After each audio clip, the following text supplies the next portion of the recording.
ನಿಷ್ಕಲ್ಮಶ. ಅಂದು ಕಾಲೇಜಿನ ಮೊದಲ ದಿನ. ಸೌಂದರ್ಯ ಬೆಳಿಗ್ಗೆ ಎದ್ದು ಗಡಿಬಿಡಿಯಿಂದ ಏನನ್ನೋ ಹುಡುಕ್ತಾ ಇದ್ಲು. ಕೊನೆಗೆ ಹುಡುಕುತ್ತಿದ್ದ ವಸ್ತು ಸಿಗದಿದ್ದಾಗ ಅಮ್ಮನನ್ನು ಕೂಗುತ್ತಾ, ಅಮ್ಮ ಎಲ್ಲಮ್ಮ ಇದ್ಯಾ? ನನ್ನ ಬ್ಯಾಗ್ ಕಾಣಿಸ್ತಾ ಇಲ್ಲ, ಸ್ವಲ್ಪ ಹುಡುಕಿ ಕೊಡಮ್ಮ.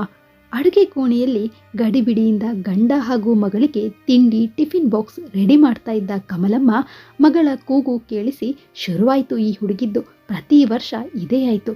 ಕಾಲೇಜ್ ಶುರುವಾಗುವ ತನಕ ಗಂಡು ಮಕ್ಕಳ ಥರ ಊರು ಸುತ್ತೋದು, ಆಮೇಲೆ ಇನ್ನೇನು ಕಾಲೇಜ್ಗೆ ಹೊರಡಬೇಕು ಅನ್ನೋವಷ್ಟರಲ್ಲಿ ಅಮ್ಮ ಅದಿಲ್ಲ ಇದಿಲ್ಲ ಅಂತ ರಾಗ ತೆಗೆಯೋದು. ಇದೇ ಆಯಿತು ಕಣೆ ನಿನ್ನ ರಾಮಾಯಣ. ಮುಂಚಿನ ದಿನಾನೇ ಎಲ್ಲಾನು ಎತ್ತಿಟ್ಕೊಳ್ಬೇಕು ಎಂಬ ಜ್ಞಾನ ಇಲ್ವಾ? ನಿನ್ನೆಯಲ್ಲಿ ಕತ್ತೆ ಕಾಯೋಕ್ಕೆ ಹೋಗಿದ್ಯಾ? ನೋಡಮ್ಮ, ಬೆಳಿಗ್ಗೆನೆ ನಿನ್ನ ಪುರಾಣ ಶುರು ಮಾಡ್ಕೋಬೇಡ. ಹುಡುಕಿ ಕೊಡುವ ಹಾಗಿದ್ರೆ ಹುಡುಕಿ ಕೊಡು, ಅದನ್ ಬಿಟ್ಟು ಸುಮ್ಮನೆ ವಟ ವಟ ಅನ್ಬೇಡ. ಹೆಂಡತಿ ಮಗಳ ಕೂಗು ಕೇಳಿಸಿ ಹೊರಬಂದ ಪೂಜಾರಿಯವರು, ಏನದು ಬೆಳಿಗ್ಗೆ ಅಮ್ಮ ಮಗಳ ರಂಪಾಟ ಶುರುವಾದ ಹಾಗಿದೆ. ಮತ್ತಿನ್ನೇನ್ರಿ, ಕತ್ತೆ ವಯಸ್ಸಾದ್ರೂ ನಿಮ್ಮ ಮಗಳಿಗೆ ಇನ್ನೂ ಬುದ್ಧಿ ಬಂದಿಲ್ಲ. ಸಾಕು ಸುಮ್ಮನಿರೆ, ಪಾಪ ಮಗು ಅದು. ಸರಿ ಇದ್ದೀರಾ ಅಪ್ಪ ಮಗಳು, ತಗೊಳ್ಳೆ ನಿನ್ನ ಬ್ಯಾಗು, ಇಬ್ರು ಸರಿಯಾಗಿದ್ದೀರಾ ಅನ್ನುತ್ತಾ ಕಮಲಮ್ಮನವರು ಸರಸರನೆ ಅಡುಗೆ ಕೋಣೆಗೆ ಹೊಕ್ಕರು. ಅಪ್ಪ ಮಗಳು ಕಮಲಮ್ಮನ ಹುಸಿ ಮುನಿಸಿಗೆ ಪಿಸ ಪಿಸ ಅಂತ ನಗ್ತಾ ಇದ್ರು. ತರಾತುರಿಯಲ್ಲಿ ತಿಂಡಿ ಮುಗಿಸಿ ಸೌಂದರ್ಯ ತನ್ನ ತಂದೆಯ ಜೊತೆ ಹೊಸ ಕಾಲೇಜ್ಗೆ ಹೊರಡ್ತಾಳೆ. ಅಂದು ಅವಳ ಪದವಿ ಶಿಕ್ಷಣದ ಮೊದಲ ದಿನ.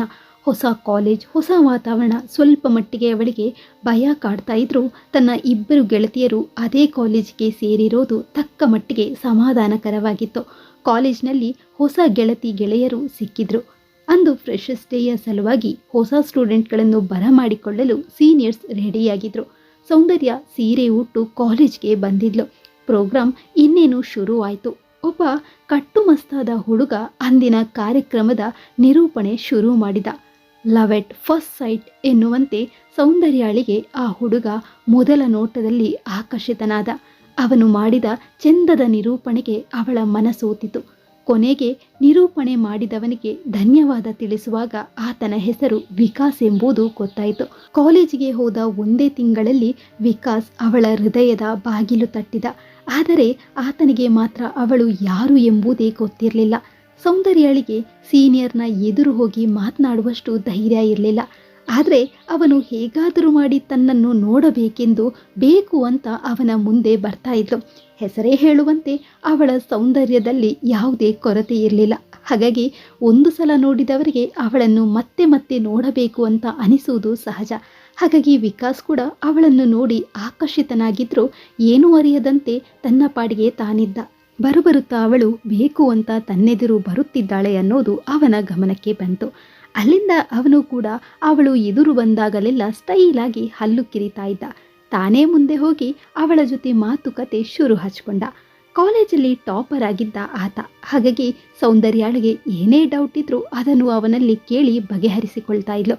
ಪರಿಚಯ ಮುಂದೆ ಅವನ ಬೈಕ್ ಏರಿ ಹೋಗುವಷ್ಟು ಬೆಳೆಯಿತು. ಕ್ರಮೇಣ ಇಬ್ಬರಲ್ಲೂ ಬಿಟ್ಟಿರಲಾರದಷ್ಟು ಪ್ರೀತಿ ಹುಟ್ಕೊಂಡಿತು. ಅದನ್ನು ಪರಸ್ಪರದಲ್ಲಿ ನಿವೇದನೆ ಮಾಡಿಕೊಂಡಿರಲಿಲ್ಲ. ಅವರ ಒಡನಾಟ ಹೆಚ್ಚಾಗಿದ್ದರಿಂದ ಕಾಲೇಜಿನಲ್ಲಿ ಎಲ್ಲರೂ ಅವರನ್ನು ಅಣ್ಣ ಅತ್ತಿಗೆ ಅನ್ನುತ್ತಲೇ ರೇಗಿಸ್ತಾ ಇದ್ರು. ಅದು ವಿಕಾಸ್ನ ಕೊನೆಯ ವರ್ಷ ಆಗಿದ್ರಿಂದ ಅವನು ಓದು ಮುಗಿಸಿ ಒಂದು ಒಳ್ಳೆಯ ಕಂಪನಿಯಲ್ಲಿ ಕೆಲಸ ಗಿಟ್ಟಿಸ್ಕೊಂಡ. ಇತ್ತ ಇವಳಿಗೆ ಅವನಿಲ್ಲದೆ ಕಾಲೇಜ್ ಬೋರ್ ಅನಿಸತೊಡಗಿತು. ಆದರೂ ಓದು ಮುಂದುವರಿಸಲೇಬೇಕಲ್ವೇ? ದೂರ ಇದ್ರು. ಪ್ರತಿದಿನ ಫೋನಲ್ಲಿ ಸಮಯ ಸಿಕ್ಕಾಗಲೆಲ್ಲ ಹರಟೆ ಹೊಡಿತಾ ಇದ್ರು. ಮುಂದೆ ಸೌಂದರ್ಯ ಕೂಡ ಓದು ಮುಗಿಸಿ ಕೆಲಸಕ್ಕೆ ಸೇರ್ಕೊಂಡ್ಳು. ಹೀಗಿರುವಾಗ ಸ್ವಲ್ಪ ದಿನದಿಂದ ಸೌಂದರ್ಯಾಳ ಪತ್ತೇನೇ ಇರಲಿಲ್ಲ. ಫೋನ್ ಮಾಡಿದ್ರು ಸ್ವಿಚ್ ಆಫ್ ಬರ್ತಾ ಇತ್ತು. ವಿಕಾಸ್ಗೆ ಏನಾಗಿದೆ ಎಂಬುದೇ ತಿಳಿಯಲಿಲ್ಲ. ಅಸಲಿಗೆ ಅವನಿಗೆ ಅವಳ ಮನೆಯ ಅಡ್ರೆಸ್ ಕೂಡ ಗೊತ್ತಿರಲಿಲ್ಲ. ಫೇಸ್ಬುಕ್, ಇನ್ಸ್ಟಾಗ್ರಾಮ್ ಎಲ್ಲ ಕಡೆಯಿಂದಲೂ ಅವಳನ್ನು ಸಂಧಿಸಲು ಪ್ರಯತ್ನ ಪಟ್ಟರೂ ಪ್ರಯೋಜನ ಆಗಲಿಲ್ಲ. ಸೌಂದರ್ಯಾಳ ನೆನಪು ವಿಕಾಸ್ನನ್ನು ಕಾಡ್ತಾ ಇತ್ತು. ಇನ್ನೇನು ಅವಳಲ್ಲಿ ತನ್ನ ಪ್ರೀತಿಯ ಬಗ್ಗೆ ಹೇಳಿಕೊಳ್ಬೇಕು ಅನ್ನೋವಷ್ಟರಲ್ಲಿ ಅವಳು ನಾಪತ್ತೆಯಾಗಿದ್ಲು. ಅವಳು ಕೆಲಸ ಮಾಡುವ ಕಡೆ ಹೋಗಿ ವಿಚಾರಿಸಿದಾಗ 1 ವಾರದಿಂದ ಅವಳು ಆ ಕಡೆನೂ ಬರಲಿಲ್ಲ ಎಂಬ ವಿಷಯ ತಿಳಿಯಿತು. ಹೇಗಾದರೂ ಕಾಡಿ ಬೇಡಿ ಅವರಿಂದ ಅವಳ ಮನೆಯ ಅಡ್ರೆಸ್ ಪಡೆದುಕೊಳ್ಳುತ್ತಾನೆ. ಮನೆಗೆ ಬಂದವನನ್ನು ಪೂಜಾರಿಯವರು ಯಾರೆಂದು ವಿಚಾರಿಸಿದಾಗ, ನಾನು ಸೌಂದರ್ಯ ಒಂದೇ ಆಫೀಸ್ನಲ್ಲಿ ಕೆಲಸ ಮಾಡ್ತಾ ಇರುವವರು. ತುಂಬ ದಿನದಿಂದ ಅವಳು ಆಫೀಸ್ ಕಡೆನೂ ಬರಲಿಲ್ಲ. ಫೋನ್ ಮಾಡಿದರೆ ಸ್ವಿಚ್ ಆಫ್ ಆಗಿದೆ, ಅದಕ್ಕೆ ವಿಚಾರಿಸಿಕೊಂಡು ಬರಲು ಬಾಸ್ ಕಳುಹಿಸಿದ್ರು ಅಂತ ಸುಳ್ಳು ಹೇಳ್ತಾನೆ.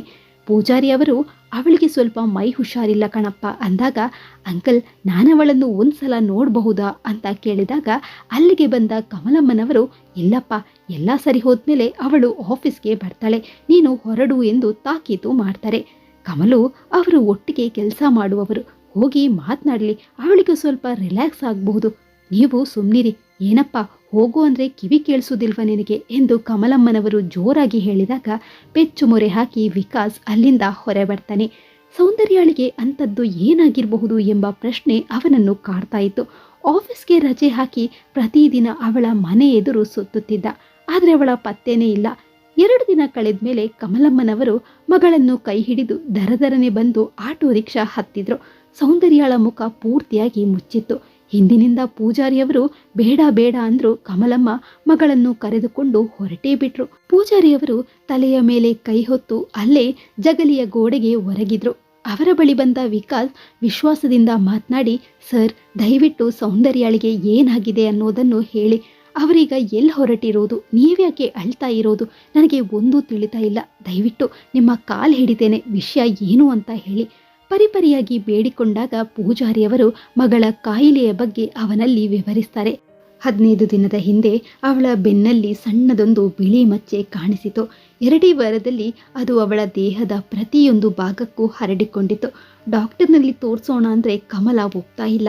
ಇದೇನಿದ್ರೂ ಆಶ್ರಮದಲ್ಲಿರುವ ಬಾಬಾನಿಂದ ಮಾತ್ರ ಗುಣಪಡಿಸಲು ಸಾಧ್ಯ ಎಂದು ಪುಟ್ಟಿನ ಅಲ್ಲಿಗೆ ಕರೆದುಕೊಂಡು ಹೋಗ್ತಾ ಇದ್ದಾಳೆ. ಬೇಡ ಅಂದರೂ ಕೇಳ್ತಾ ಇಲ್ಲ. ಅವಳಿಗೆ ವಿರುದ್ಧವಾಗಿ ಹೋದರೆ ಸಾಯುತ್ತೇನೆ ಎಂಬ ಬೆದರಿಕೆ ಹಾಕ್ತಾ ಇದ್ದಾಳೆ. ನನಗೆ ಏನು ಮಾಡಬೇಕೆಂದು ತಿಳಿತಾ ಇಲ್ಲ. ಸೌಂದರ್ಯ ಪೂರ್ತಿಯಾಗಿ ಮಂಕಾಗಿದ್ದಾಳೆ ಎಂದು ಕಣ್ಣೀರಿಡ್ತಾರೆ. ಪೂಜಾರಿಯವರಿಗೆ ವಿಕಾಸ್ ಸಮಾಧಾನ ಮಾಡುತ್ತಾ, ನೀವೇನು ಯೋಚನೆ ಮಾಡಬೇಡಿ, ನಾನು ನಿಮ್ಮ ಮಗಳನ್ನು 5 ವರ್ಷದಿಂದ ಪ್ರೀತಿಸ್ತಾ ಇದ್ದೇನೆ.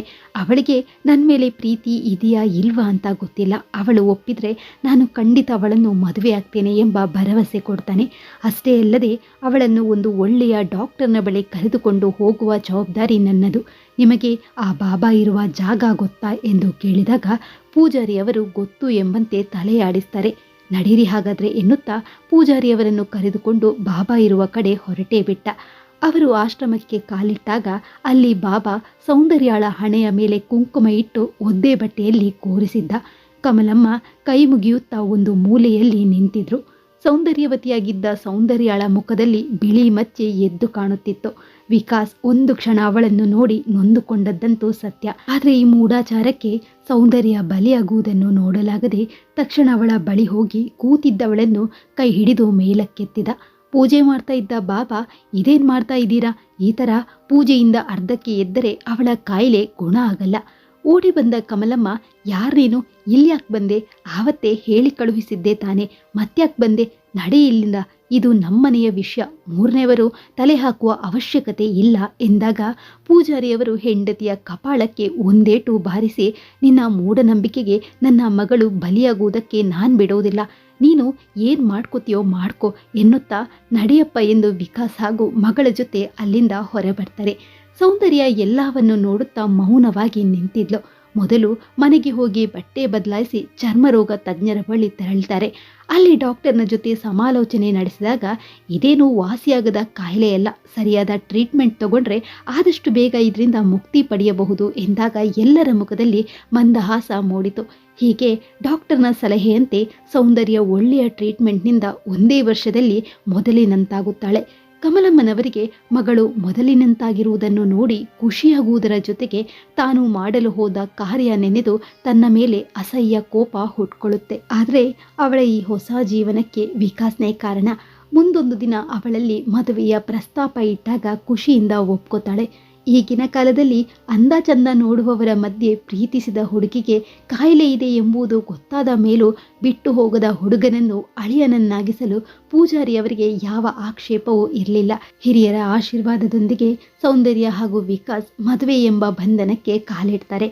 ಈ ಕಥೆ ನಿಮಗೆ ಇಷ್ಟ ಆಗಿದೆ ಅಂತ ಅಂದ್ಕೊಂಡಿದ್ದೀನಿ. ಇಷ್ಟ ಆಗಿದ್ರೆ ವಿಡಿಯೋಗೊಂದು ಲೈಕ್ ಕೊಡಿ, ಹಾಗೆ ಪ್ಲೀಸ್ ಸಬ್ಸ್ಕ್ರೈಬ್ ಕೂಡ ಮಾಡ್ಕೊಳ್ಳಿ. ಧನ್ಯವಾದಗಳು.